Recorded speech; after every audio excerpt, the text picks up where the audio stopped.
Hi everyone, how's it going? My name is Rodolfo Moreira, and today I'm gonna show for you guys how can we create a data warehouse using the AWS.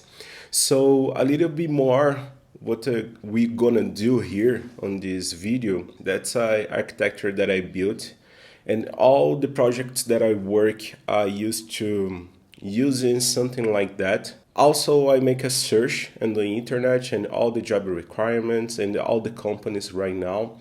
The most of the companies have been using some services in these strategies of this architecture. We have here our source data, right? So for this video, you're gonna use a SQL Server in the Microsoft Azure. Forget the data orchestration to using the ETL structure transformer and load. Every time you see we think about the data warehouse, we think about the ETL, right?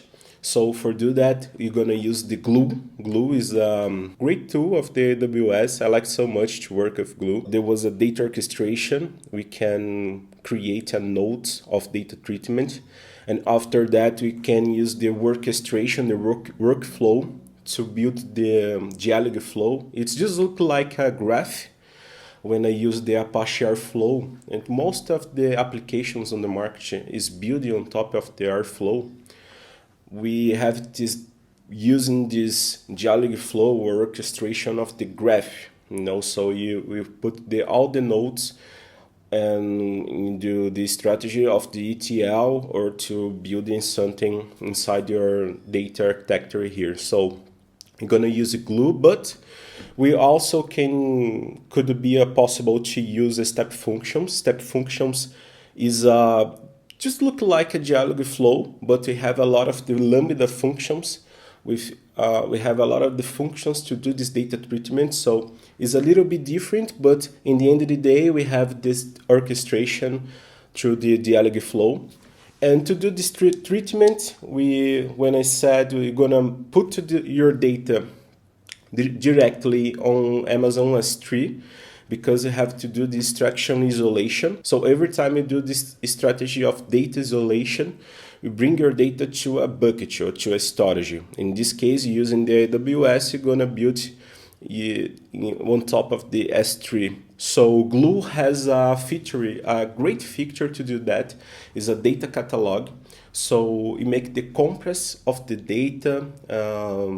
Obviously, you can use the Parquet to construct your data to make this extraction. You use the compress of gzip. So this is one of the things to think more about the cost efficiency of the architecture. So after that, using Glue in the orchestration, go building your tables inside the Amazon Redshift. Amazon Redshift is a powerful data warehouse technology inside the AWS. So I'm excited with you guys to do this tutorial here. When I said your source data is outside the AWS, your source data is an Azure SQL Server.